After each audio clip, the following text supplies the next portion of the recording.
Hello, everybody out there in YouTube land. This is your T-shirted historian, and welcome to Tuesday with Geeks. Hello. Hello. Hello. Hello there. Yes. Hello. What and is going on, YouTube land? yes, we have like an extra helping of ginger tonight. We've got like 3 of you on there.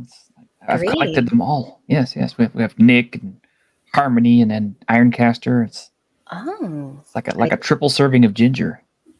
Didn't realize. To be fair, I'm only half ginger. I'm a strawberry blonde, but hey, it still counts. Hey, to be fair, also I want to also point out I'm not the one calling myself ginger. See, I sit on this council, but I do not have the rank of master. Well, you're a guest, so. And yes, Victor was going to join us tonight, but unfortunately, he's having some jaw issues. But please go subscribe to his channel anyway, because he's Read almost into that 1,000. however you want. Please. Okay then. It's a shame. All right. I wanted very badly to appear on with Victor. Oh, I'm sure you'll get your chance. I mean,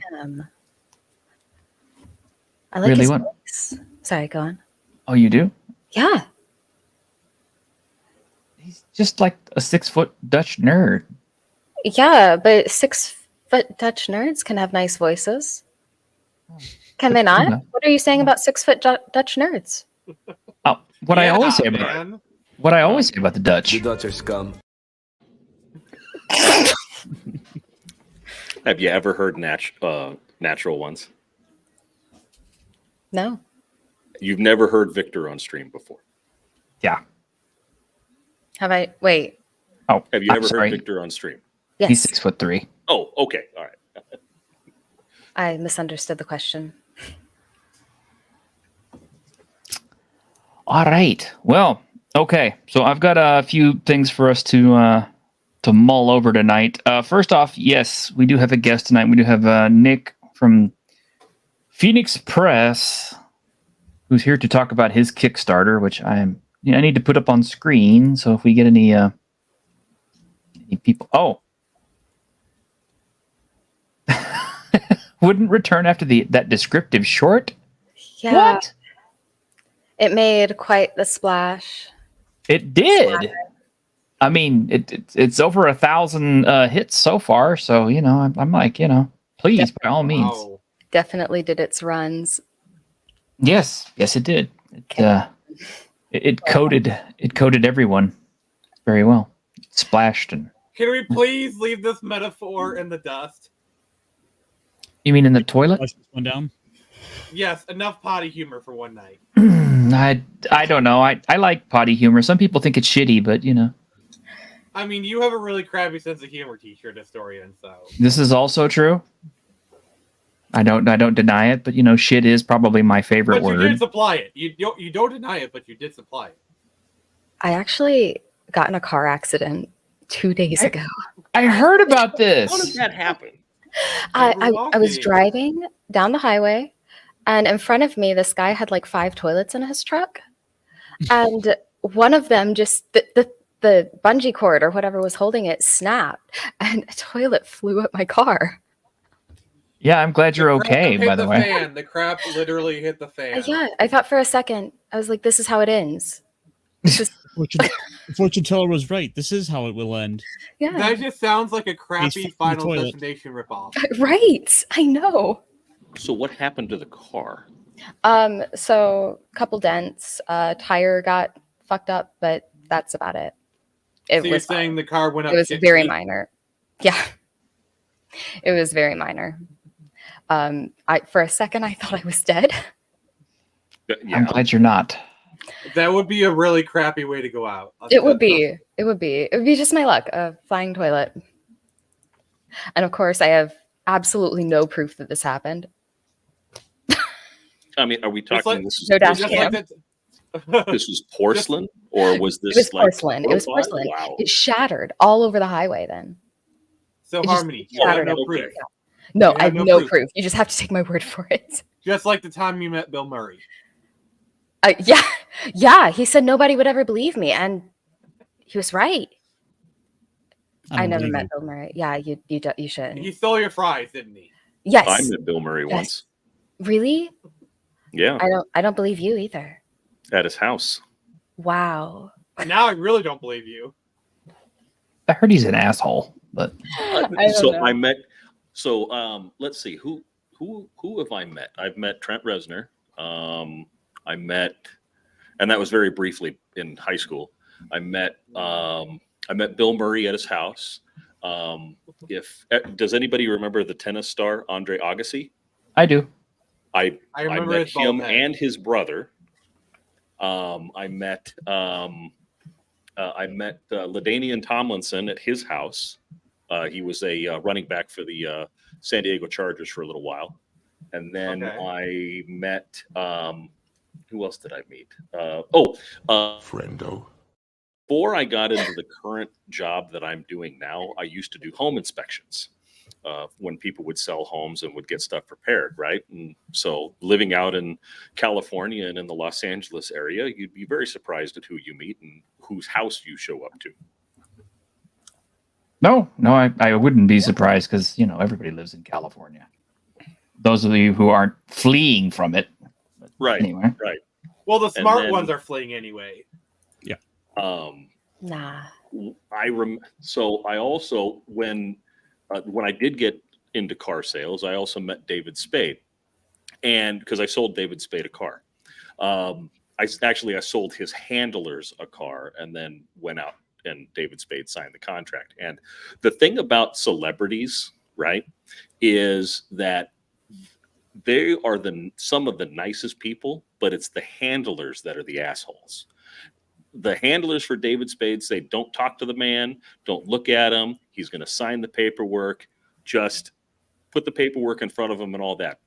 And when we went out to David Spade, he's all, hey, come on in, come into my office, sit down. You want a drink? And he talked, and then he's all, well, he says, I'm driving 2 cars right now, so would you mind driving this to my house? So I drove it to his house, and I actually have a picture of delivering the car at David Spade's house. That's a cool story, but you know what's cooler? I have Mark Reinhagen coming on Saturday. So, yeah. Nice. There you go. That's pretty cool. That's pretty cool. And it's the 3rd time he's going to be on the show. So, wow. Yeah, I love the guy. He's awesome. He can come on my show anytime he wants to. But, all right. Shall we get this thing underway? Or perhaps, Nick, do we not want to talk about your comic book and your Kickstarter? No, I think it's Screeching time. I really do believe it's Screeching time. Are you sure? I am positive. Okay.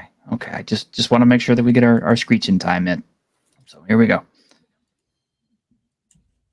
So here we are on the Kickstarter page, and we have, Screecher 2, which, as you can see, has hit its funding goal with 53 backers and 18 days to go. Almost 1,600. Yeah. So good job, dude. Congratulations. Yeah, I'm really surprised. I got 1,300 in a week before with last time. I'm going for 1,500. I thought it would have been like Wednesday or Thursday before I hit it, but we hit it on Sunday, and I just honestly, my fans tend to exceed even my wildest expectations. So thank you. Well, that's a great thing. I'm happy for you. And this is like the 4th or 5th comic you've done now. But yeah, sounds about right. Sometimes I've done so many, it's like I have to mentally be like, okay, I did this. Oh yeah, that's the number. Well, congratulations, man. Hopefully, being on the show, with my 800 subs, will maybe a few of them will watch this and want to back this as well. Yeah, because right now we're doing the stretch goals. Like that's what we're going for right now. The next one up is $2,000, and if we can get there, I'm gonna have 6 a.m. do a sticker for the character Shiva. He did Screecher before. He did an amazing job. Yep, that's his work right there. Mm-hmm. Anyone who orders a physical copy will get that sticker. Very cool. Very cool. And at 2.5K, you get a line art book, huh? A physical line art book, which will be just like just a black and white line art, no dialogue, and you'll have that fancy kind of cover right there. Ooh. All right. Oh, and at 3K, you get the Joe Sontag cover. Yes, which looks really cool as hell. Which that is an example of his work. That's just kind of to show people what he can do. He hasn't done the cover yet. He's going to do that once we hit the 3K mark. Because Joe Sontag is expensive, but he's worth it. So like once we hit the 3K stretch goal, then I'm going to hire him, and he's going to do an amazing cover. And anyone who orders the copy will be able to have theirs transferred over. Well, I mean, if the sales keep going the way the pledges keep going the way that they have been, I mean, you've got 18 more days to go, and in 17 days, you managed to make it over, to your goal. So I bet you'll make it. I think, it's very possible. All right. Well, good luck, guys. And if you need to check this out up on Kickstarter, let me see. I think I've already put the link in the chat. Ah, you're awesome, dude. This is why I've got you on my show. Yep. Should we maybe play the trailer for it to? Yeah, let me see if I can get it downloaded first. Oh, wait a minute. It's not on YouTube. So we just have to. It is on YouTube. Is it? Do you have a YouTube link? I can dig it up for you real quick. It's on my YouTube channel. Yes, please do. Doesn't the Kickstarter have the video player in the page? Yeah, it does. It does. Yes. It does, but sound rarely comes through, so I like to run it through video. It's complicated process. Leave me to my devices. No, I must complicate things further. Stop complicating my life. Never. This motherfucker eating bees! Wait, no, it's not true, Break. You win this round. Yes. Okay. All right, check private chat. Yes, I see that. All right, let me download all 12 megabytes of it. Gonna need when that used to be a lot. Connection. Yeah. Well, I remember when that used to be fast. Or that used to be a lot, I should say. Here we go. My name is Avery Fletcher, and I'm on a mission. After 7 years away, I am now home. But the home I came back to isn't the one I left.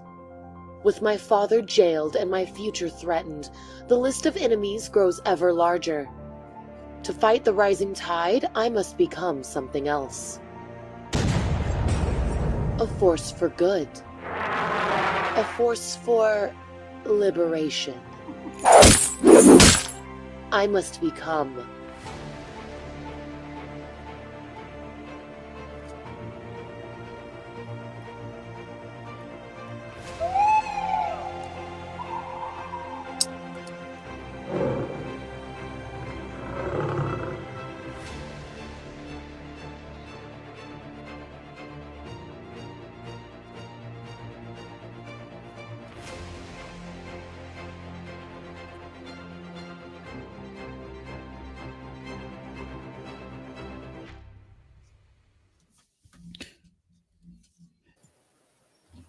I like the voiceover. Go ahead. I gotta ask. Were you getting some inspiration from like a Raven with the character for Screecher? Because that was kind of coming to mind for me. Same. I will say Raven was probably a subconscious influence because like I was trying to combine elements of Batgirl, Moon Knight, Dove from Titans. The Hood, I was trying to go for like an Assassin's Creed look with like how the beat comes down. Mm-hmm. Yeah. I actually am a huge fan of Teen Titans. So I will say like Raven wasn't a conscious influence, but it probably was a subconscious influence in some regards. Yeah, it's kind of easy to see how someone might come to that. I fully agree. Like well, I wasn't trying to go there, but I can totally see how people can draw those conclusions. So I'm not like it's all good. Why the University of Michigan? Because I myself am live 20 minutes from Ann Arbor, and I like to write what I know. In fact, it literally allows me to drive out to some of these locations, take photographic location shots. In fact, that's literally what I did for this issue is I took photos of like certain places in Ann Arbor, and then give this my artist be like, do this like as like kind of like starting points, and yeah, go blue, you know. Man. Oh no! If anybody follows my Twitter, they know. All right, So, let's watch the drama. How do you feel about this, Matt? how do I feel about this? Yeah, Well, yeah. let me see. 100 or so years of Notre Dame rivalry that went right down the toilet with Notre Dame. I have Notre Dame legacy in my family. Yeah, I feel pretty strongly about Michigan. I mean, Crafty, at least you're not Ohio State. That's as long as you're not. Oh Ohio yeah, State, well, I mean, yeah. Yep. Okay, screw Ohio State. Back me up on this. Back me up on this, Nick. Just in general, let's just get rid of Ohio. Not even in sports, because it's Ohio. I mean, I do have some friends in Ohio, but Ohio is literally America's armpit. That's okay. Fair. Even though, Fair. yeah, you can't disagree with that. Like, well, love my Ohio friends. I love my Ohio friends, but please get out of that state. Please go to Michigan, Pennsylvania, go to Indiana for all I care. Well, okay. So, I mean, if we're following that logic, then that makes Florida. No, don't you dare. I mean, that makes Texas the taint, and that makes what? California.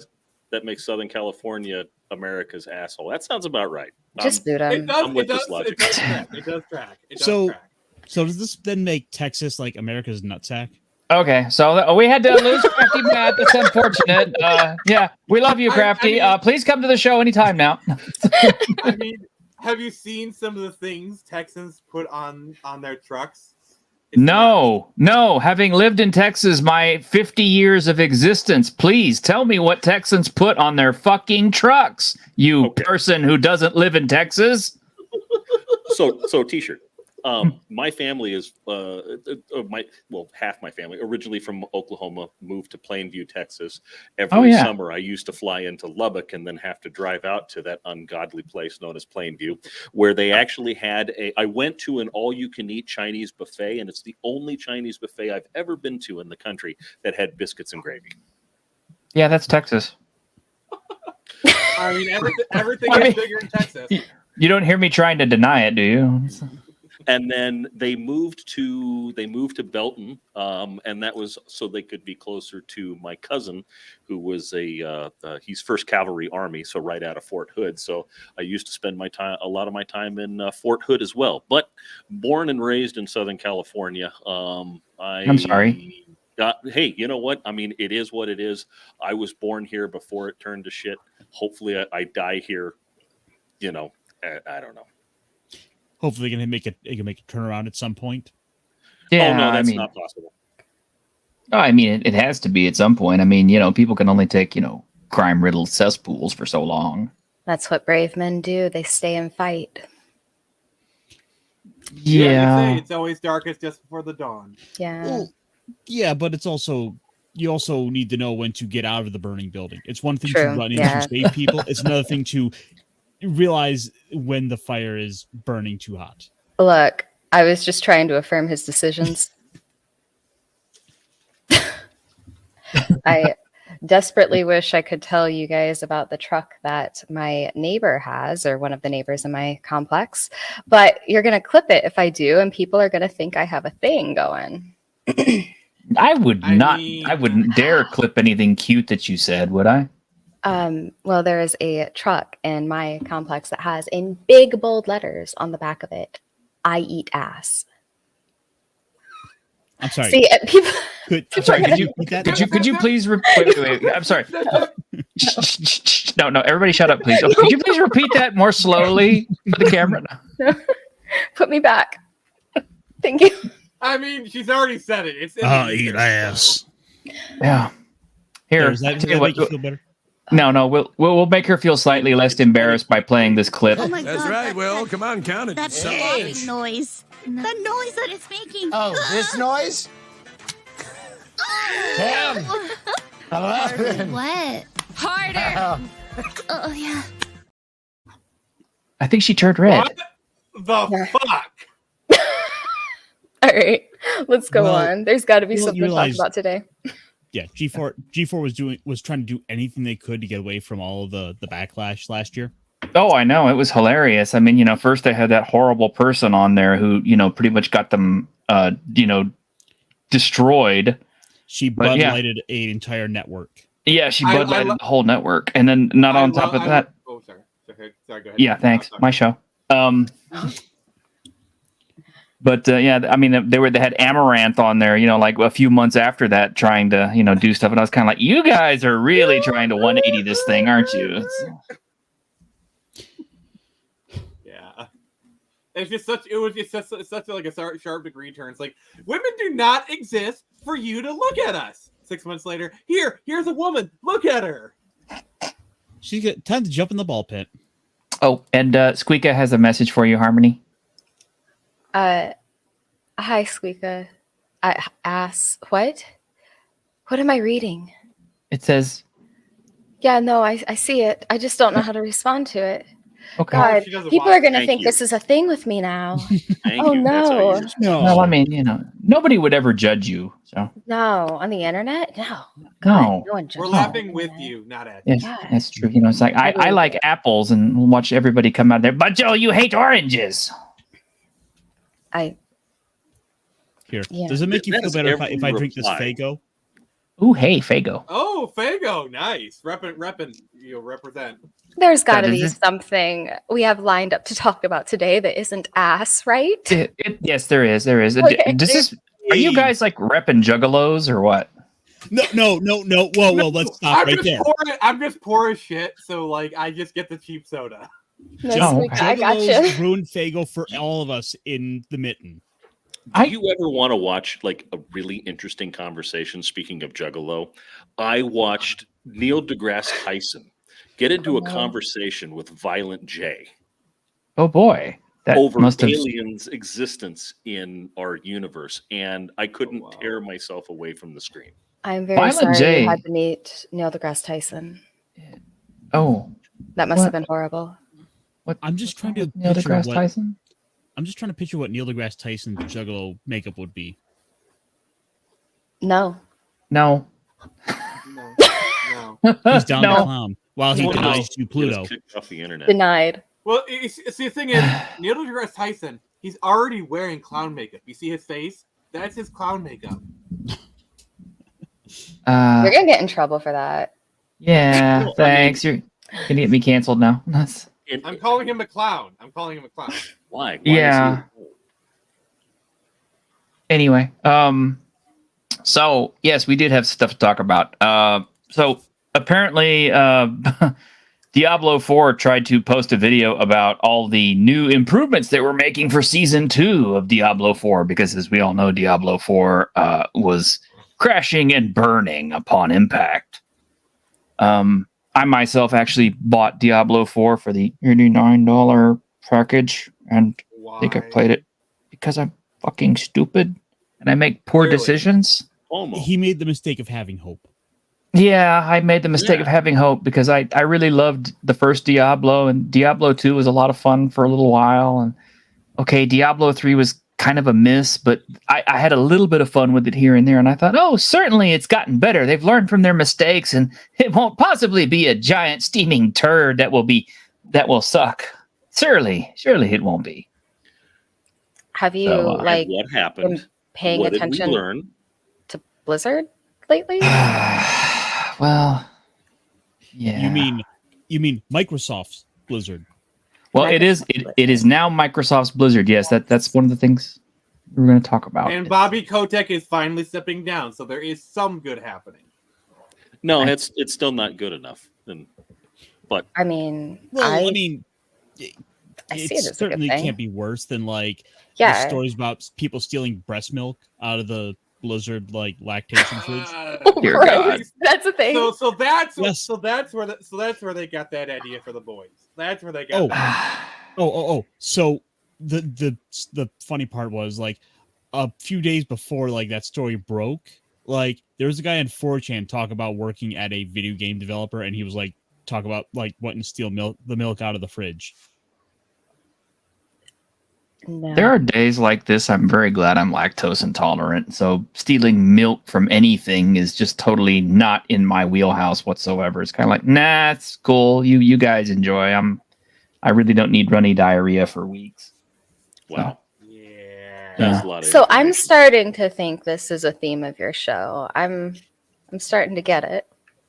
Well, look, it's oftentimes these stories no one ever talks about that can be the most fascinating, where you realize humans will do these things. Yeah, that's true. Well, anyway, yes, Microsoft bought Activision Blizzard for $69 billion. Nice. Yeah.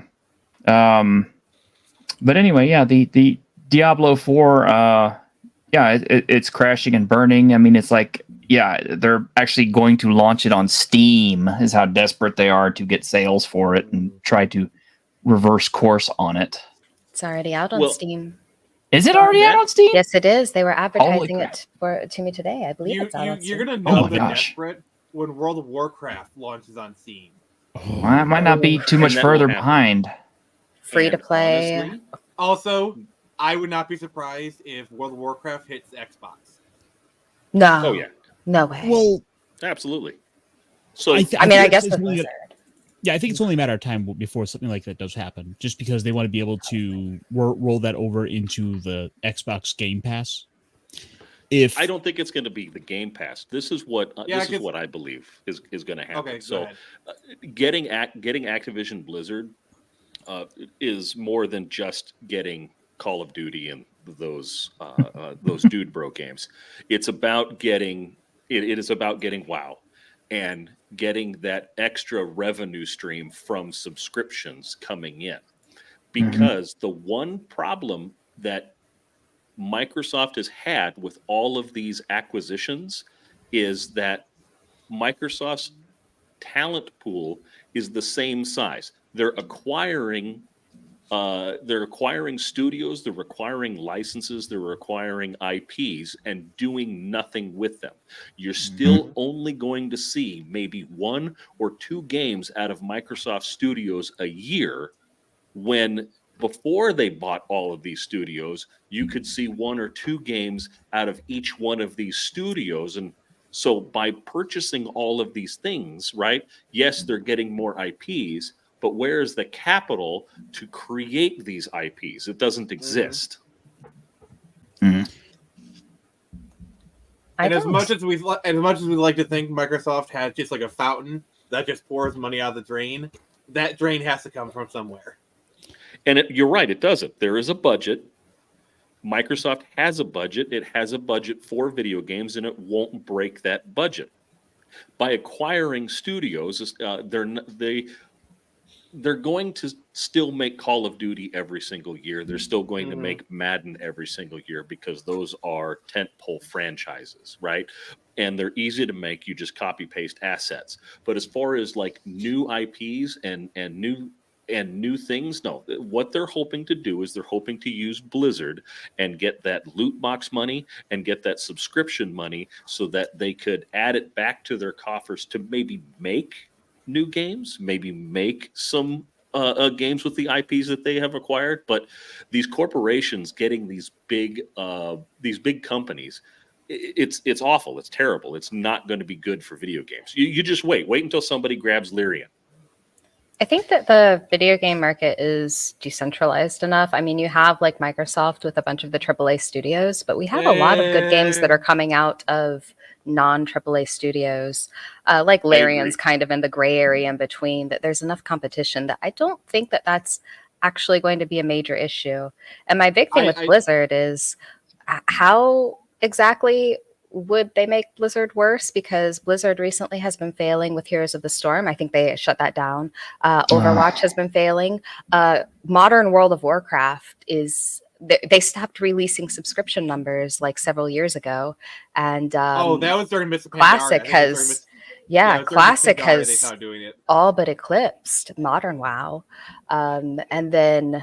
Oh God! What else? And Hearthstone. Diablo 4 has crashed and burned. Hearthstone, yeah. How many people do you know that have been playing Hearthstone lately? Not me. Yeah. Not since Wizards of the Coast and Hasbro released Magic the Gathering Arena, Yeah. which, and that's a whole story there. So But like the whole digital card game craze, that fad is done. Like Artifact went, like all those are done. Artifact. It lived up to its does name. anybody play? But Gwent? I just think like Microsoft like putting WoW onto a controller, which there are by the way You can there do are that with mods. modern. Oh, Yeah, look at that. It's like $20 cheaper than when I bought it. Boy, don't I feel fucked. But putting it onto the Xbox as an exclusive, where you have to like pay, like that is something I could totally see Microsoft doing. I wanted to point out that this is already discounted on Steam. Well, yeah, but it's usually discounted whenever they bring something new out. It's an introductory offer, so that's not anything. That's not really a comment on it. I mean, Not T-shirt. Hmm? You do That's have fine. some hope, right? Remember the dumpster fire that was Diablo 3 when it launched? you mean yeah. And then it slowly and surely became an actual game that people could play. More or less. More Well, or the less, problem right? is, So there's hope for Diablo 4. See, here's the problem with that. We've seen this over and over and over again. Like Cyberpunk, Diablo, all the like Starfield now. All these No games, Man's Sky. No Man's Sky. For the That's a record, I success love No story. Man's Sky. Yeah, but here's the problem. All these games come out broken. You can't even play them. It's like a year or two before they're even okay. But the problem is, I think people are getting tired of that, and it's showing up with Starfield. Like, look how quickly Starfield dropped off the map. Like you got the initial hype, but then in a week, people forgot about it. While people are still talking about Baldur's Gate 3. I don't understand. Oh, go ahead.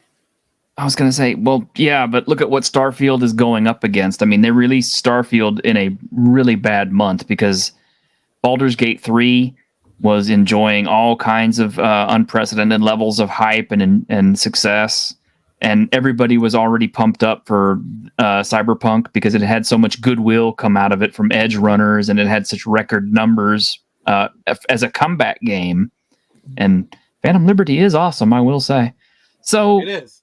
Yeah, I mean, even I bought Starfield, and I didn't play it because. But I think with Starfield, like you were saying, it went up against all of these games, right? Yeah.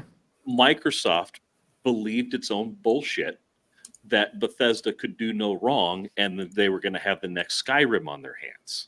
Which was a bad decision because the That was last two terrible. games that Bethesda released, even before their acquisition, were Fallout 4 and Fallout 76. Did anyone here play Fallout 76? It was awful. I have Fallout Fallout 4 did 76. okay. Fallout 4 did Fallout okay. 4 was the worst Fallout. It's terrible.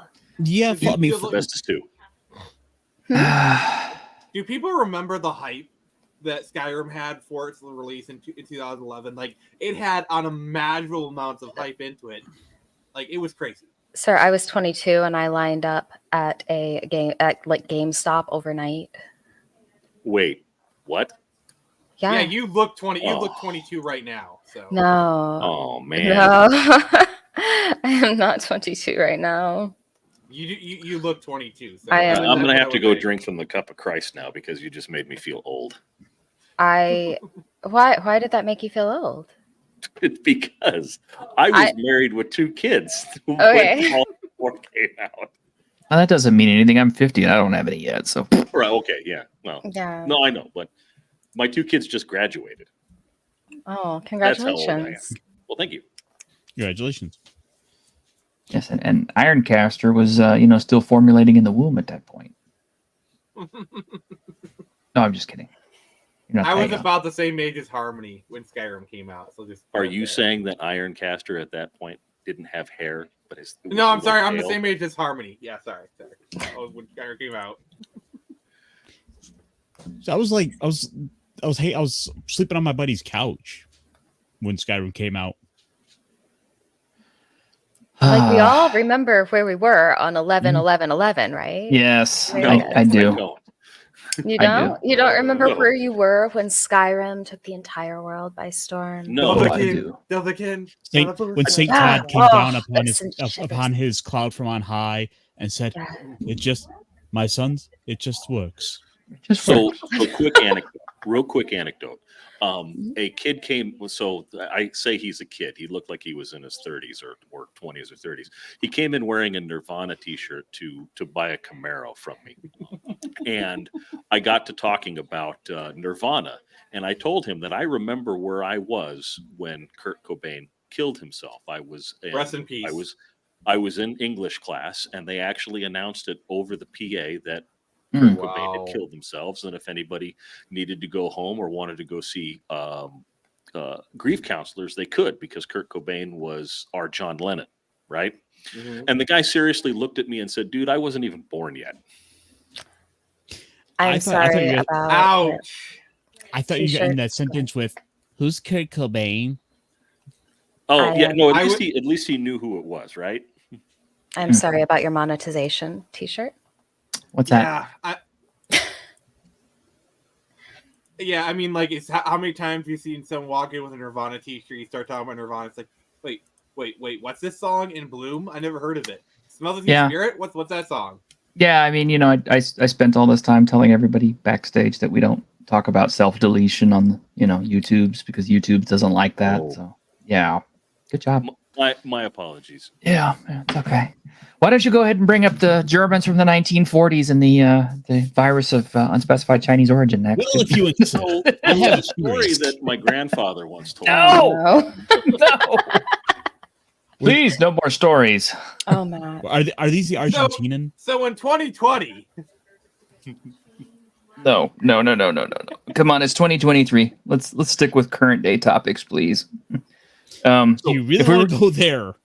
If we really want to get into historical stuff, I will start talking about the history of urine just for your entertainment again. But you really want to piss us off, don't you? Hey, Nick, you do not know the can of piss you just opened. So, in reality, does anybody think that this merger between Microsoft and Activision Blizzard is a good thing? Yes. No. I mean, really? Yes, I do. I can't see any of their IPs getting any worse. There's only one direction Blizzard can go from here, and that's up. And I don't think Microsoft is going to do a great job with most of it, but maybe they'll be able to salvage something.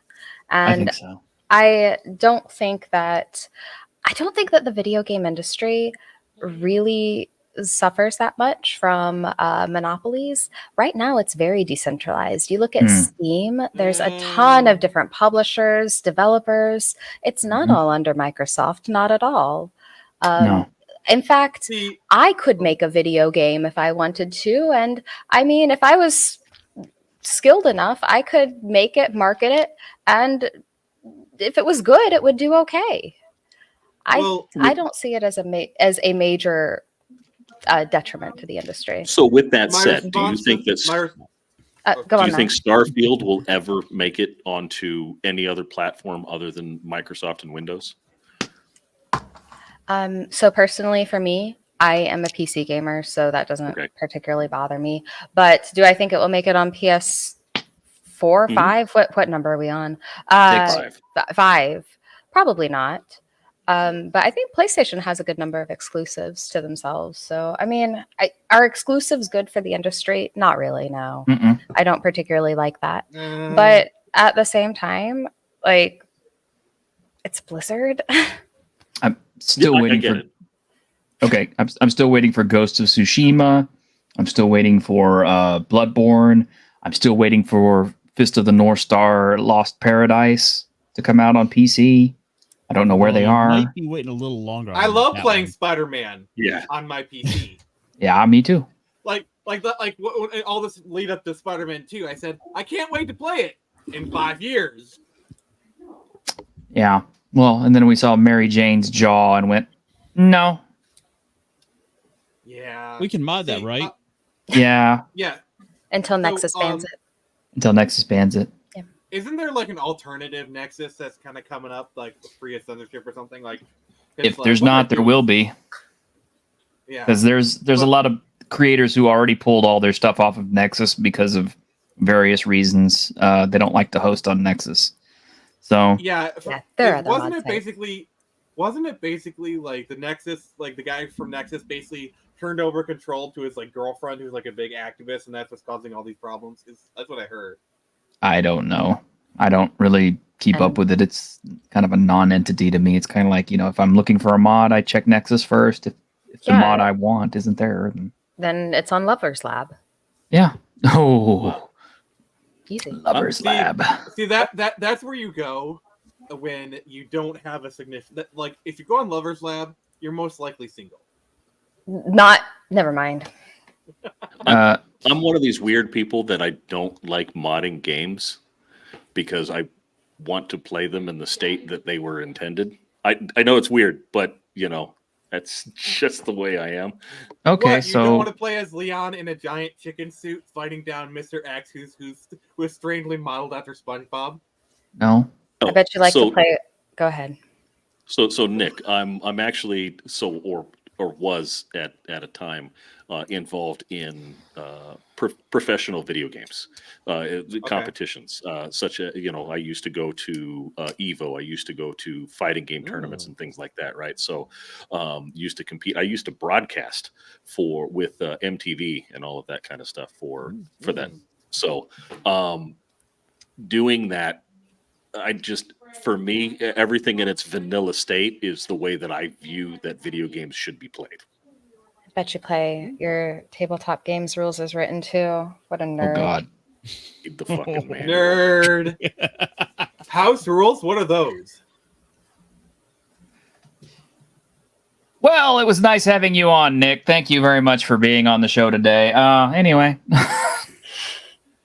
You asshole. Everybody gets one. Getting pushed down every time you do that. Yeah, I'm like second place now. Yeah, there you go. Pretty soon favorite you're going to take my spot. That might be good for the channel, though. You never know. I don't know. Certainly help Apparently them views. the only thing I do good for the channel is talk about eating ass, apparently. So. Oh, clip that. We've already clipped it. It's only funny once, Nick. Yeah, exactly. So, yeah, we have to do different things to be funny. Like, we have to argue about whether or not descending AC is better than ascending AC. Look at that. Look. Okay. This is what you clip right here. That look. Now, is descending AC better than ascending AC? Only if you suck at math. No, the it Nikola depends Tesla on what's nerds written are in about the to come book. in. Okay, I just want And we all know you got the simple +1. I mean, we all know you got to do the cooking by the book.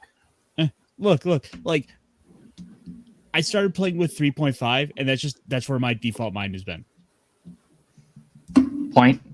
However, I would like to point out that I'm running Godbound this weekend, and that's using the older AC methods. So Stacko minus die roll equals armor class hit. Pretty much, yeah. Pretty much. Wacko. Yeah, because it was originally based around Labyrinth Lord. As a matter of fact, I actually bought Advanced Labyrinth Lord to play with Godbound because I all the monsters and everything else and all the equipment was cross compatible. So I was like, you know what? I would be dumb not to do this. So, but it worked. I'll just have to eventually get a chance to play using it. And I think once I sit down, once I actually get a chance to actually use it in practice, it'll all click. Yeah, I think so. I too started with 3.5. I did. No dog in this fight. I started with first edition. Congratulations. Yeah, nice. I started with basic. But I have played more 3. Crafty here started white box. Congratulations, guys. I'm not that old. So how's your back? Oh, trust me. Every day. Yeah. I don't know. You should ask my girlfriend. Yeah. Is she inflatable, Nick? I'm just kidding. Oh. Anyway, yeah. Actually, I've played more 3rd edition in the last 23 years than anything else because that's what my group still likes for some ungodly reason. I think it's just because one of our players desperately loves to abuse the magic system in it because it's a very, very abusable magic system. as you Is it the probably well game know. they started with? No, it's not the game they started with. As a matter of fact, they're both old school players. They both started with OD&D. So, Really? That's Yes. odd. Most of the time you find that the edition that gamers start with becomes like their favorite thing since sliced bread. No, not me, it's necessarily. Not necessarily. I mean, I started with basic, Moldvay basic, and I love Moldvay basic. Don't get me wrong. I really do. I think it's a lot of fun, and I still think there's a lot of great things about it. But as we all know, get your drinks out. Worlds Without Number is my favorite. Yeah, I started a first edition campaign back in the 2010s, but in the late 2010s, I was involved with like a 5th edition campaign, and I gotta say, like, I kind of like 5th edition. It just seems it fits. There's nothing wrong with 5th edition as a system. It's okay. It's a little bit, very heavily player centric, but that's okay. I mean, it was designed to be a more forgiving experience for newer players and stuff. The problem, however, comes in all of the supplemental materials, such as Radiant Citadel. Oh, God. Well, thank you, Ironcaster. I'm so happy that you said that because, honestly, 5th edition from about 2014 to about 2019 is perfectly fine, right? So you have all of these great modules that were written for 5e, even if you're not a module guy, but some of them that are going to go down as classics. I still say that Lost Mines of Phandelver is probably one of the best starter modules for D&D and is held up there with like your Keep on the Borderlands kind of style. That's the first module I did is Keep on the Borderlands. That was my first introduction to D&D. Oh, sorry, was it too loud? It's okay. My ears. Yep. Yeah, my eardrums. Oh no. I started with Keep on the Borderlands. That's what I started with. So it seems though that largely the turning point, I think everyone kind of widely recognized was Tasha's. It was like I think I would dare say Tasha's might have been the last, we'll say, good book. No. How did you get a picture of the Basic Expert? That's a picture of me. Are you kidding me? Oh, I guess it's true. They all do look alike. Yeah. I mean, I just walk around all day in my sandals with my corn and my cock. Yes. Wait. I bet he eats corn a long way. The turning point, Ironcaster. The turning point was when Mike Merles left. That's the real turning point to 5e, because before that, Merles actually held 5e together with the 3 pillars or whatever you want to call it. When you look at Lost Mines of Phandelver is a classic adventure. If you look at Storm King's Thunder, the Storm King's Thunder is a classic sandbox adventure that nobody knows how to run because they are taking modern views at what the module is, where it's just a description of areas, right? You look at Rage of Demons, but then you look at the core books. Yes, it did have some 5e. Yes, go ahead. Yeah, thanks. Oh, I was actually going to say a much quicker way to express this, and I've said this more than once, is there is nothing wrong with the 5th edition rules system. The problem exists with the culture that has been spawned from it.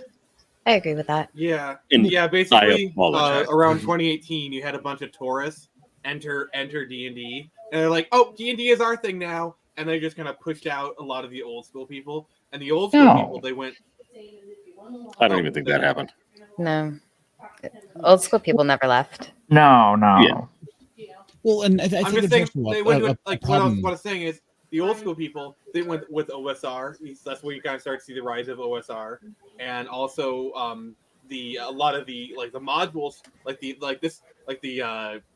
new modules. Like, what is it? The OSD or something, SRD or whatever.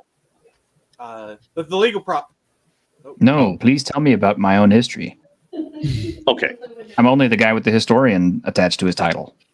So, I mean, Nick, I appreciate what you're saying, right? But I'm very much an old school guy, and one of the things that brought me to tabletop RPG Twitter to various things is, and the reason that I have read the fucking manual is because of 5e, right? It's the people who play 5e who don't understand the rules and don't understand that these things are in the rules, right? So 5e is a very robust system for anything that you want it to do. It's just, it's the people who don't read the rules. That's the problem with 5e. That and the people who have been co-opting it and trying to twist it into their version of gray goo characters that are pretty much all cookie cutter alike because they're interchangeable. And what, you don't want wheelchair accessible dungeons? I not only don't want those, but I also don't want cookie cutter characters. Right. Because it's like at this point, Tasha's screwed up everything by just saying, well, we used to have racial minuses and stuff for specific races and things to add character to those races, but now we don't care. Just fuck it. Just, put whatever, stat adds and minuses you want to. It doesn't matter. And then they release. Go ahead. There are parts of Tasha's I think are good. That's where I kind of largely see the cutoff is Tasha's is tolerable for like adding the artificer into the that was an Eberron, wasn't it? Was it I think it was an Eberron. Yeah. Yeah. He's right. Something before Tasha's. Yeah, Eberron actually introduced artificers, but didn't that since Eberron just got brought up.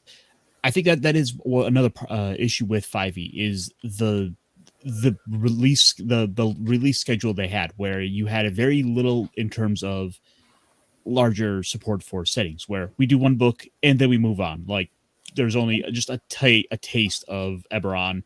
Oh yeah, we'll put out the Sword Coast guide, and then we're just gonna go off and do all other stuff. We're not gonna support anything else for the setting. The regions. Everything's about the Sword Coast, though. Yes. Yeah. There's a lot of support for it. Honestly, one reason I like running games in it, because Matt mentioned earlier, Storm King's Thunder. I ran that thing as a sandbox. It lasted like 2 years. It was a lot of fun. Wow. So clearly, I'm kind of out of my depth when it comes to D&D. I'll admit that. Hey, I'm admitting my fault here. So one question I have for you guys is, how much do you think Critical Role has had an effect on D&D, for better or for worse? Hasn't affected my games. I mean, yeah, for the people who watched it and have decided to try the D&D game, hoping that they will get the Critical Role experience. Yeah, that's part of where the problem stems from, I think, because it gives a very unrealistic view of what a game looks like or how it plays, not realizing that these people are paid actors and the game is scripted. There's a lot of they have a lot of monetary incentive in those characters. They dare not kill them off. Yeah. Well, it's funny when you actually look at the streaming numbers for Critical Role and where that Mike Burrell's cutoff point is. They line up almost perfectly. As soon as Critical Role hit and became popular, that's when Mike Burrell's was on his way out, because Wizards of the Coast saw, oh my God, we can actually make this a spectator sport. Well, it's true for some people. I don't get the appeal of watching D&D games. I want investment. One thing I do enjoy, though, is some of these YouTube videos that will kind of talk about some of the various adventures and kind of go through and talk about stuff from sort of the standpoint of that. Like, I don't necessarily have the time and all the time in the world to sit down and go through someone's entire sessions, but like I at least want the breakdown. Yeah, because at that point it's like war stories. It's like, oh yeah, this is when I did this, and we're like, sometimes they'll like animate it. They'll use kind of creatures. Those can be kind of entertaining. But if it's just watching like this, and they just kind of roll dice and they live stream, I don't know. I just never really was interested. Same reason never got into Let's Play. You mean like I do every Sunday? Well, the difference there though is we are also kind of delving into a lot of more less played systems. So there is an advantage there to see how that is played in practice. Oh my gosh, we got Legion of Myth. We got Max over here. Hey. It's worse when people think it's actual D&D. Yeah, I bet. You ran into that when you lived in Germany? Jeez, that was a long time ago. Oh, high school drama. Yeah. I agree with you, Ironcaster. Let's Plays are great for seeing how systems play, how new systems play. And those Let's Plays out there that change over their system every couple of weeks are interesting. It's the years-long commitment to Critical Role where I have to sit and watch 4 hours of Pathfinder /5e. Yeah, I want to jab a pencil in my eye. Don't do that. Did you guys see that tweet that was making the rounds about straight D&D? No. What was it? I'm trying to pull it up right now, actually. Yeah, please. I think I might have seen this. Yeah. Straight people. It is by James TTRP Gay is his name. I already see. I'm sorry, her name. Right. I said that wrong. I assume because of James. But it says straight people D&D is combat every session and encumbrance rules. Queer people D&D is accidentally making a character whose cornerstone is a part of yourself you can't imagine anyone loving, and then getting to watch and experience them being loved like it's easy as breathing. No. Like, I don't know what they're playing, but I feel like that's not D&D. No. That's some self-insertion crap. That's what's killing the stuff. It's turning the game into your personal therapy session. Yeah. Which is... Yeah, I mean, that's maybe World of Darkness, but that's stretching it even there. No! It's not World of Darkness either! The last session, Sunday I played 5e, and I don't think I rolled for combat the entire time. Like, my character had to go tell the town guards they got fired because she snuck out, because she's supposed to be like the princess, and yeah, you guys kind of failed your job, and now I have to go fire you. Yeah. I can't imagine. Like, these people are putting romance in D&D. Like, how awkward is that to I don't know, man. I rolled a seduce. You know, yeah. Well, okay. Here's the thing: if you have a significant investment in the character and you have a long-term campaign and investment and stuff happens in games, and you can get attached to characters. You can get very deeply immersed into the plots and do other things besides just kill monster of the week or whatever. I mean, certainly I've had really good long campaigns that worked out that way. Oh, I agree with that. But to literally take your own personal psyche or whatever like that and try to translate it into a set of stats and a race that definitely isn't you by any stretch of the imagination, because I'm sorry, tieflings aren't humans and dwarves aren't humans and elves are definitely not humans in any way, shape, or form. And then try to play that character as if it's you making all the decisions and not your character making all the decisions. There's something that's kind of inherently not really healthy about that. Well, I have now read this in an article, and I've seen it in 2 YouTube/podcasts, is that modern D&D players, and I say D&D specifically because there is D&D and then there's TTRPG, but modern D&D players are using D&D to try on identities to see which one fits. But they're all universally the same gray goo now. I mean, they don't even have any defining characteristics other than, look, one of them has got horns and one of them has got pointy ears and one of them has a beard. I get it. I understand. But the difference, the tweet that Harmony said is, if you read that first part and then read the second part, that can be any gamer, right? Yeah. The difference is that when I bring Hans von Schlangenhammer to the table, right? I'm playing Hans von Schlangenhammer. It's not a self-insert for myself. No. Whereas somebody else will bring Dildo Schwaggins and consider themselves dildo schwagons. Yeah. Are they taking the Bobbit to Eisen cod? No, No. I've. Whew. Thank you.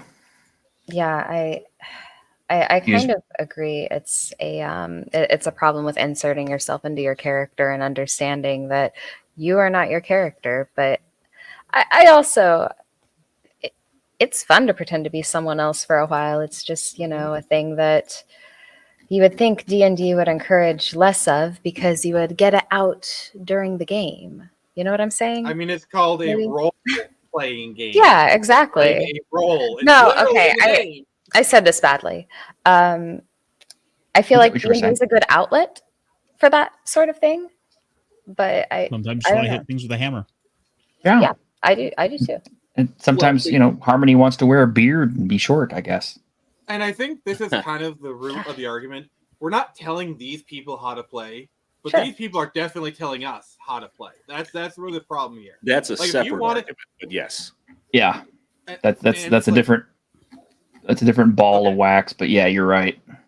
So when I was a kid, going back to video games, when I was a kid, and I made a kind of a tweet about this, that when I played Legend of Zelda, right, I knew I wasn't Link, but when I was playing Legend of Zelda, for that time, I thought I was Link.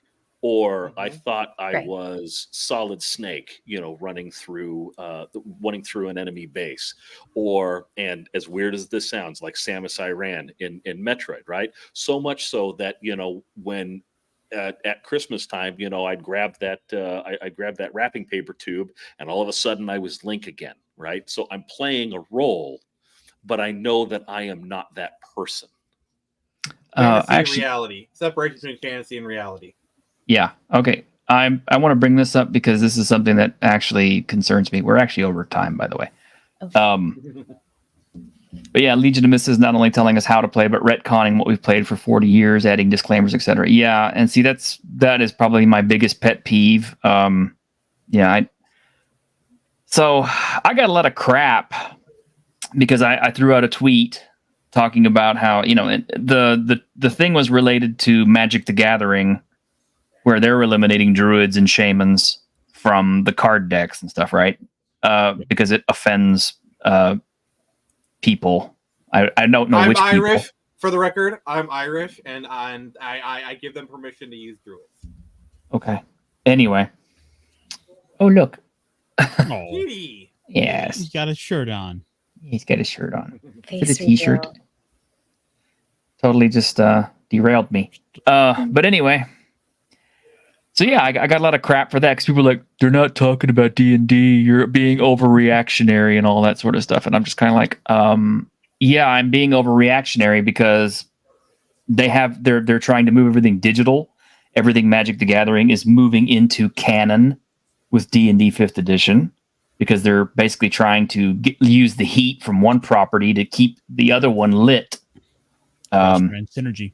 Yes, exactly. And if they're going to do it with one thing, they're eventually going to get around to doing it with the other. Yeah. And the other thing is like Legion of Myth was talking about retconning. It's like, not till long. Well, actually, the latest thing that came out was the Deck of Many Things and how it was created by an autistic paladin. The first. By the way, yeah. No, it wasn't.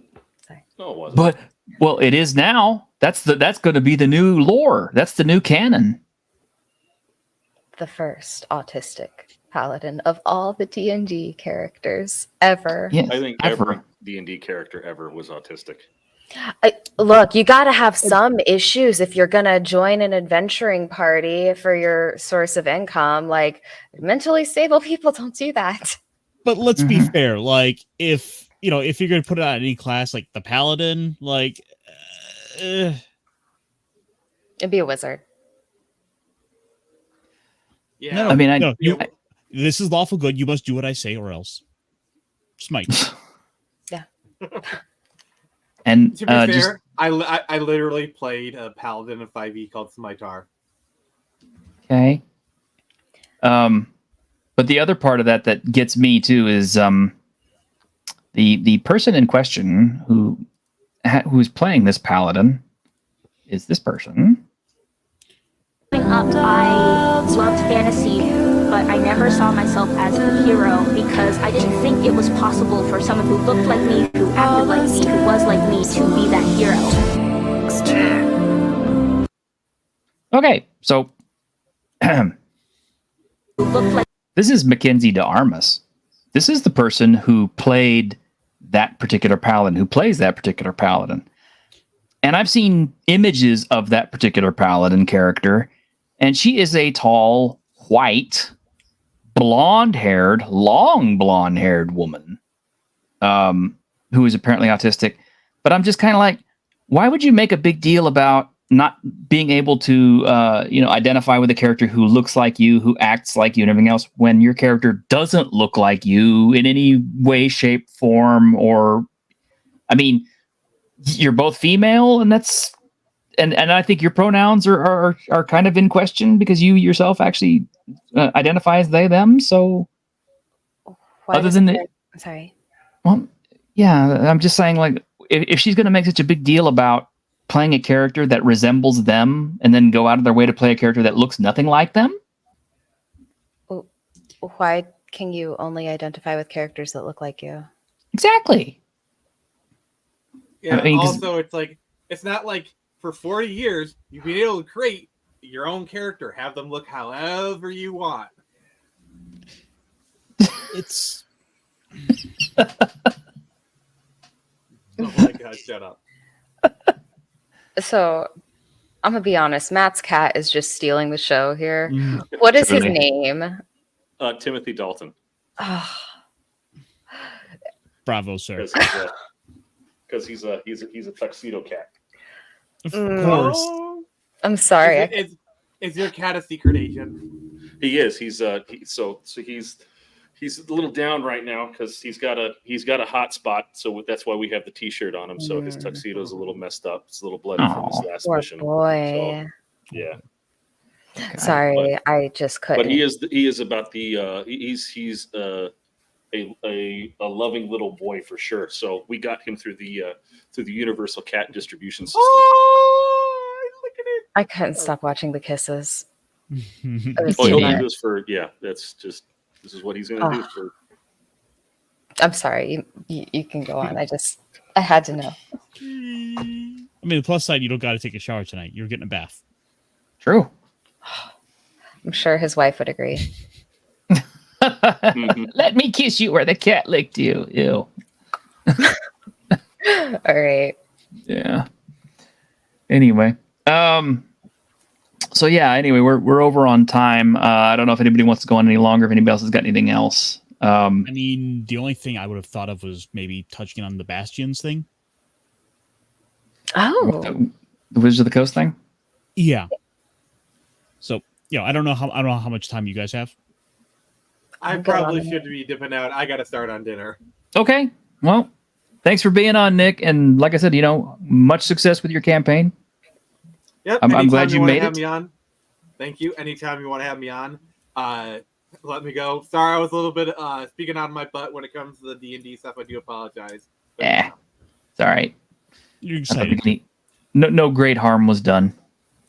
All right. Well, you guys are all awesome. I hope to see you guys again. All right. Take care, man.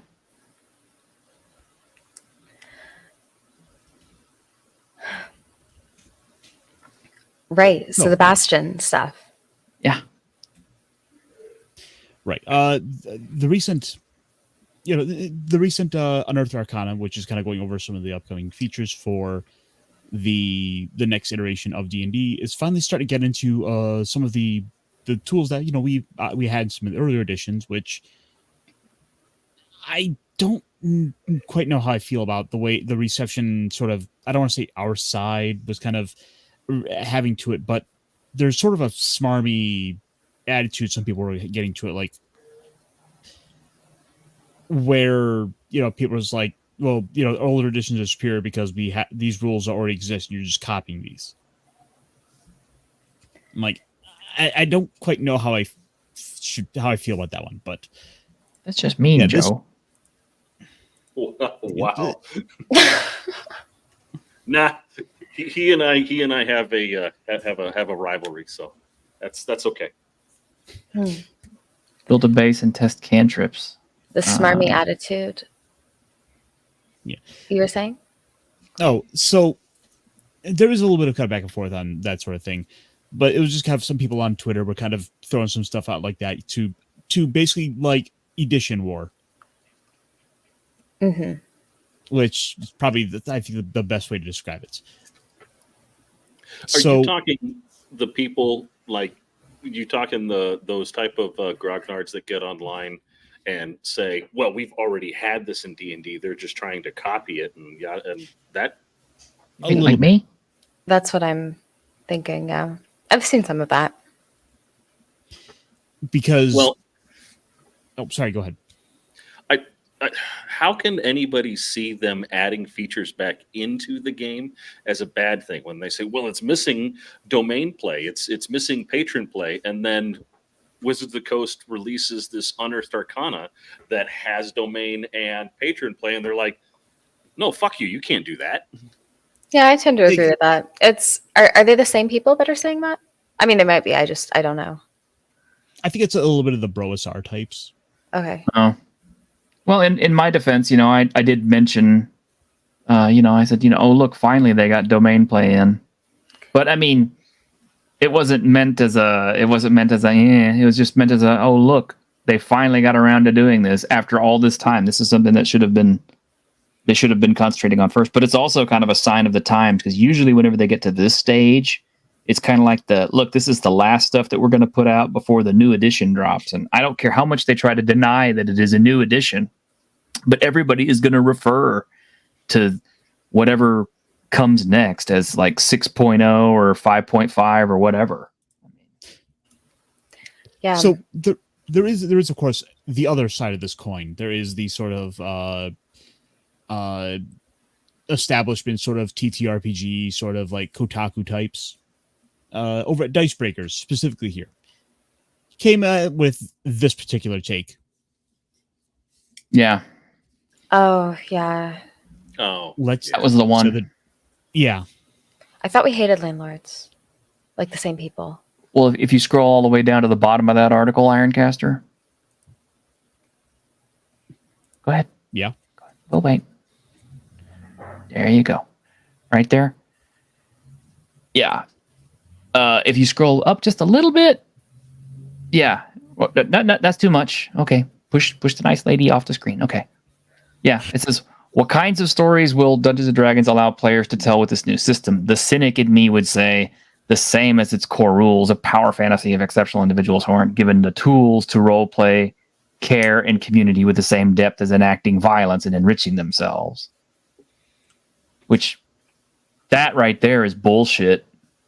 Because it's like, yeah, the tools are there for combat because combat is a complex thing, whereas you would think that being able to have things like emotions and commerce and having a discussion and stuff wouldn't require a lot of dice rolling.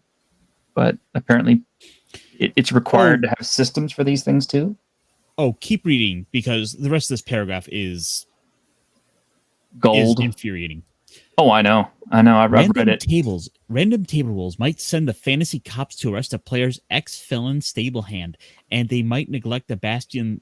If they neglect the bastion, the rules as written can only imagine it being abandoned, looted, and razed in that order, without the direct intercession of the players. What are the small folk to do but become aimless criminals? Like, could you politic any harder? I know. Yeah, the Bastion system could be so much more. If Wizards of the Coast wants to sell me another power fantasy, don't give me rules for role-playing a neoliberal suburbanite landlord or landed gentry. I could barely say that with a straight face. Let me practice radical community action, repatriating gold coins from cruel dukes and constructing community gardens protected by awakened trees and myconids. It's not grizzled and action film worthy, but I've experienced enough wealth hoarding and housing violence in the real world. So that it ends up being the same diverse population as metropolitan Los Angeles. Yes. Yeah. Oh dear. We need to play with that like Tabaxi. Why with this we could recreate Radiant Citadel. Oh boy. Yeah, that's going to be fun.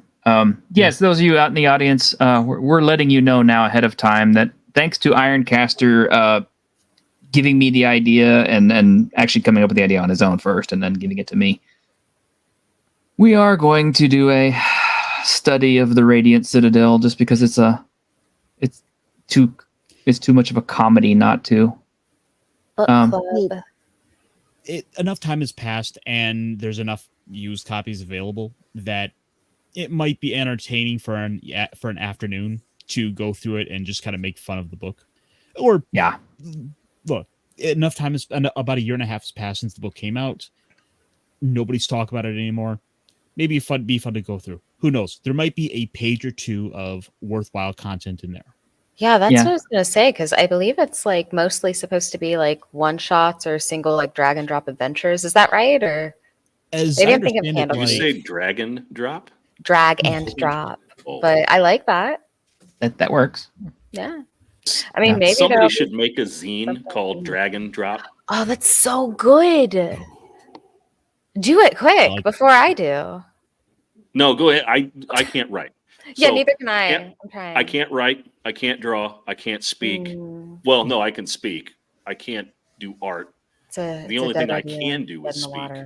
Well, you know who can do all those things? I can, because I've done it and I've written stuff. Oh no. Yeah, I'm dangerous. He's gonna take it. It's too late. He's gonna put all the dragons in t-shirts. But he's not even gonna credit us. No, because I'm a bastard. We're all going to be turned into we're all going to be doing unpaid labor. It's okay. Legion of Myth, I can't post that comment, thanks, because you used the self-deletion. Yeah, I see it. Yeah, but thank you. Yeah, I'm excited to read Radiant Citadel actually under that lens. I mean, I'm hoping that there's maybe a worthwhile dungeon or adventure in there that I can drop as something optional in my campaigns. Maybe. Well, I'm optimistic. I don't know. I mean, after all, you could always have this fella show up in your game because it's in the Radiant Citadel right here. I mean, I run sandbox games, so I can usually put stuff in there for my players to ignore. You know, my grandfather. Sorry, go ahead. My grandfather was born in the 30s and 40s. I don't think even he dressed like this, and was from Mexico. So. Well, I mean, honestly, I'm sure that Wizards of the Coast had an idea of this guy standing outside a fantasy Home Depot. Would you like to buy some D20s? Yeah. Hello, I would like to do some yard work, or perhaps I can fix the roof, the tiles on your house. You also be ashamed. You just have a bunch of Mexicans. You just go to pick up to play Dungeons and Dragons. That would be, man, that would be cool. Where actually, can I find that Home Depot? Well, we have a lot of those here in Texas. So. They don't sell oranges, but they do sell orange colored dice. Yeah. I want that Home Depot, please. I need another player for my real life game. Well, hello, Raul. Winding down, I do have to get to making dinner for the family. All right, Matt. Well, have fun. All right. Have fun. Well, all right. You take care, guys. Enjoy the rest of the cast, and I guess I'll take my call off air, as they used to say. Well, I think we're wrapping up. Yeah, I think we are. Bye. Nice to meet you. Okay. And with that, as Andre would say, and with that.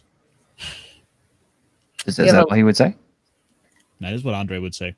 Ironcaster, you have a lovely radio voice, I have to say. Thank you. Oh, we have some. Sorry, I thought we took it off. My bad. Oh no, we have some great people. We have some great people on this show. Of course, we can always go up here for the other radio voice. We go back in time to the eras of the flappers. That's really good voice acting there. I like it. I have just a little bit too much time at work. Too much time on my hands at work to think and impersonate voices. Yeah, And his job is monotonous. That's some talent. Thank you. Am I going to get canceled for this? Probably. If I read this one in well, you know what? I'm Mexican, so I can read it this way. Slowpoke Rodriguez, he has a gun. Sorry, I can't laugh too hard or I'll get canceled. Uh-oh. It's fine.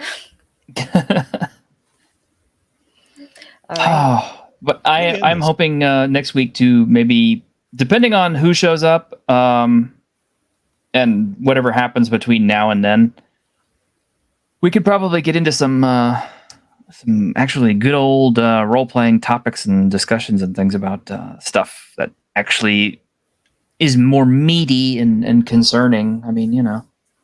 Well, you say that, but that means Wizard of the Coast has a whole week to behave. Ooh. Yeah, that's true. I mean, I'd like that. But, I mean, we just had Crafty Matt here. Are you going to get him back? I don't know. I hope so. You hope so? Okay. I hope so. I like Crafty Matt. Crafty Matt's pretty cool. Yeah. We never know who we're gonna get on Tuesdays. It's kind of our crapshoot day. But I would be happy to come back if you'll have me. You are welcome to come anytime you like, Harmony. You've got a permanent spot on the show. You're in the you're in our chat, so you know when we're on, what we're doing, and you know you're always welcome. In fact, I'm looking forward to actually running a game for you because I think that'll be fun. Oh boy. Yeah. Yeah, we'll see. Yeah, we'll see. I'm a great GM. I suck as a player. You know, a lot of GMs are actually that way. Yeah. No, I'm a horrible player. A lot of them are. I mostly started running Sunday night or Sunday games for Grim because he is like the forever GM. Mm-hmm. And I told him, I said, dude, you really need time off, you know, to play on the other side of the screen because you've been running for so long. But he's been having fun, so it helps. I mean, I've played through a couple campaigns. I'm not like a permanent forever GM.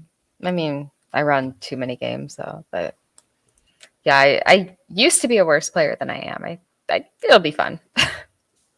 It should be. And Godbound is definitely like, I don't think you get any more power fantasy than that.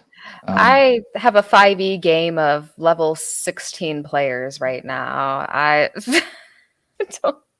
Yeah, but do any of your players deal hit dice worth of damage? They do not. See, your Godbound characters do. Oh, okay. Well, we'll see. Yeah, so it's like every time they hit something, they're not dealing 1d8 hit points. They're dealing hit dice of damage. Oh boy, yeah, that'd be fun. And not only that, but it's splashing. So like, yeah, if you hit the guy in front of you and he only has one hit dice, the other 6 are going into the other guys around him. So yeah, I mean, it sounds good. We'll see. I'll read up on it before. I think you said Saturday. We'll see. Sunday. I'll get with you about that. Oh, Sunday. Yeah, Sunday? Yes, Sunday. Oh, I thought you said Saturday. I can't do Sunday. You can't do Sunday. Not at all. I thought you said Saturday. I cannot. I run 2 games on Sunday. Oh no. Okay. This next Sunday, I run 2 games. I can't. Okay. Well, that's okay. We'll figure it out off stream. We can figure that off stream. Yeah. But this Saturday, yeah, we are having Mark Reinhagen, and you are joining us for that. Yeah, I'm gonna be honest with you. I thought it was today.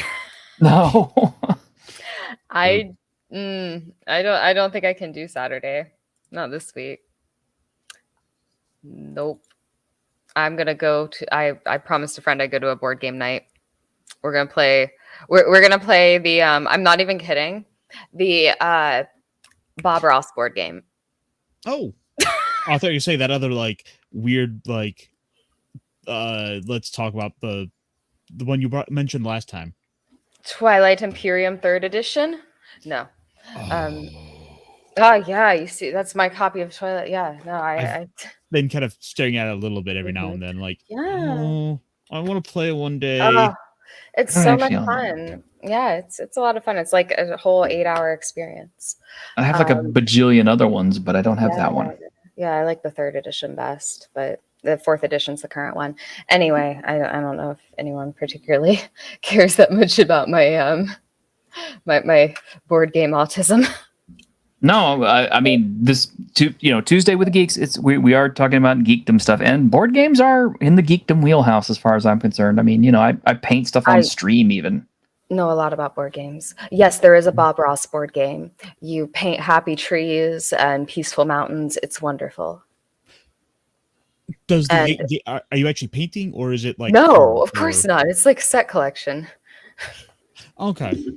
It's set collection, but you all talk in your best, like smooth Bob Ross voice, and you have a very peaceful time, and everyone wins. I'll have you know, I could sit here and read from the phone book. It's legitimately a board game, and my friend has it, and we play it occasionally. And I'm gonna play Bob Ross the board game this Saturday instead of talking with Mark Gray Hagen. Yep. Wow. So you're gonna miss talking to I sure am. Creator, but I'll be here next Tuesday. Okay. Well, there's that. It's look, if you got offered the opportunity to play the Bob Ross board game, would you say no? Versus talking to the creator of Vampire? Yeah. I would. But I mean, that's just me. I mean, priorities. Yeah, priorities. It's all right. Okay. You'll just miss your chance, but hopefully we'll have him on again. Hopefully he'll be around long enough, for us to have him on a few more times, because I love the guy and I love what he did, and he's still got stuff in the works, so he's not dead yet. So. Well, that's good. You can tell him I blew him off for Bob Ross. There you go. All right. I'm good with that. Okay.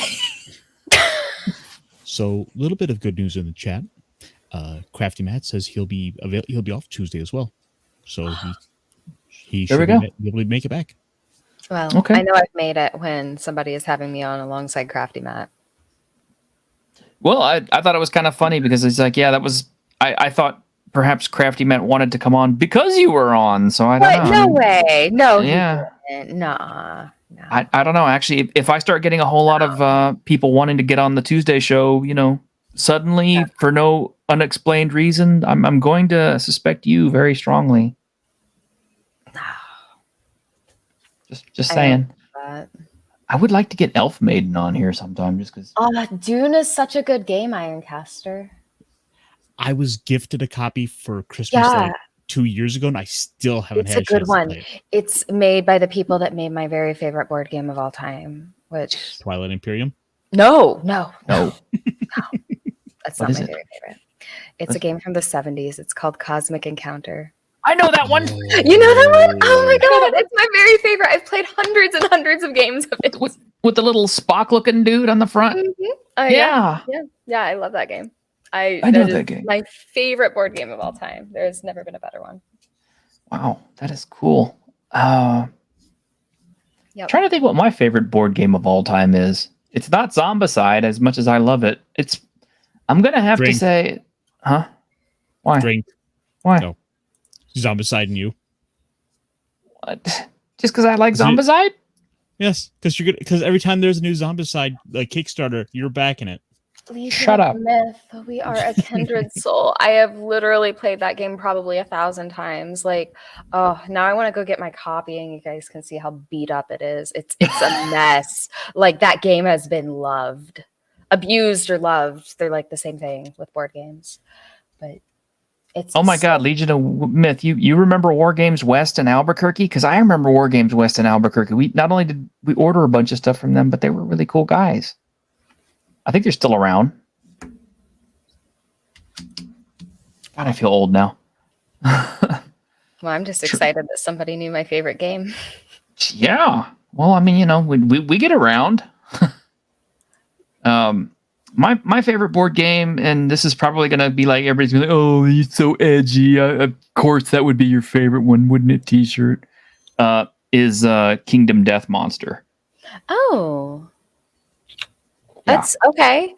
I do not own that one because it's last I checked, it was many monies. $400. Yes. It was a lot. Yeah. Yeah. But the minis from that one are so good. I've never played it. I've just looked at the minis and like thought, man, I'd like to learn the rules to this, but I'm never gonna buy it. Yeah. This is look at that guy. Is that like a Bahir or something? This is the Crimson Crocodile. I haven't painted him yet, but if you'll give me just a second. That's what you were painting. That's what the lion was from. I was like, I'm looking at the minis right now, and I'm realizing, the lion. Like, the minis are so good. I've seen him paint this mini for like a month. Oh no. But that's all I really know about that game is that it has really good minis, but is also $400. Yeah, it is. Go ahead. Yeah, this is the this is the so Giggle good. Lion. Yeah, Oh, I love his eyes. Oh yeah, you did a good job on the ripped up flesh. Oh, thank you. And yeah, I like the little corpses and stuff back there. And yes, he's kind of anatomically correct too. But, yes, I see the correctly painted lion balls. Well, actually, it's funny because that's part of the creature that you can cut off, and it's literally listed in the cards as a hefty pair of nuts. You wouldn't neuter the lion. No, actually, in the game, if you do manage to cut his balls off, he goes nuts and tears up your character pretty bad. But that's a very specific rule. Yeah. Well, okay. If you haven't seen how the game works, your characters have to go and hunt down these creatures, these monsters, every year in order to provide food and crafting materials in order for your settlement to survive. And the monsters have what's called an AI deck. So basically you shuffle in certain cards, and every card has an attack and an effect. And as you keep hitting the monster and taking away cards out of its AI deck, things happen. And the monsters also have reactions to things that you do to them. So if you do manage to cut his nuts off, his reaction is to immediately go berserk on your character. I mean, I don't blame him. Yeah. This had to have come up in playtest where someone said, I want to cut off his nuts. I've had that player. Well, I mean, it's possible. I've got other things too, like the Gorm. If you attack it from the rear, there is a possibility. It does have a card that comes up that it can piss on you, and if anything is in the rear facing area when it's doing it, you get acid piss all over you. And that's a wonderful note to draw this to a close on. No, it wouldn't be a t-shirt stream without something piss related. Well, that's just kind of what I'm known for. Yeah. No, but I mean, the game really it's really fun. The miniatures are beautiful. It can be a little random. Is my only real complaint about it, but it is so much fun. It's not something that you can do in one night. You literally, a single game of it will take you, let's say you play every single night. It'll take you a few weeks to finish an entire game of it if you just play a few hours at a time. But because it has several phases. I couldn't play that because I have cats. Yeah, that could be a problem. They'll grab minis and run. Yep. Yeah. Right. Mine'll just like sit down on the board and decide that it's a square on the table. This is a good enough spot. Sit on the square. Mm-hmm. Yep. There's one of them. Right. That actually sounds pretty fun. It is. It's a lot of fun. It's expensive. But, I'd like to try it out sometimes, but I just don't have any friends that are going to drop $400 on a board game, unfortunately. Well, I had friends I used to play it with, and they all died. So. Yeah. We'll have to get around to actually doing that idea we're talking about, like getting people to play a virtual tabletop or the tabletop simulator. Yeah, that would be kind of cool. And I think there is actually a VTT for Kingdom Death Monster now. They're actually doing it themselves. But anyway, it is what it is. Well, that sounds fun. Yep. I can finally play Zombicide that way. Yeah, because it's on Tabletop Simulator. Hmm? I don't know if it has all the expansions and stuff, but I don't know. I haven't played that. I'm sure there are mods for it. Sure. Everything's modded in TTS. Boss Monster, Blood Rage. Just kind of going down the list here. Seeing more I want to play. Yeah, they have like every game ever modded in there. I don't know if they have tighter restrictions on there than it used to be, because it used to be you could go on TTS and you could like buy expansions for every game, but it didn't matter because like people would mod them in. If you went to the workshop, you'd be like, all right, I'll just get the modded version of Carcassonne or whatever instead of buying it, Yeah. Oh, I gotta add this. It had like everything, and it would have like all the expansions, of course, and then some like weird fan made bullshit. All right. Well, anyway, I think it's a good time to close out if you guys are ready. All right. Yeah, I'm good. All I've said everything I want to say. Thanks for having me on. Oh, my pleasure. Caster. It's good seeing you again. Yeah. It feels like it doesn't come soon enough. What's that? Yes. Oh, these streams. I'm like, yeah, it was fun. But Wednesday, Thursday start rolling around. I'm like, I wonder what T-shirt's up to. Yeah.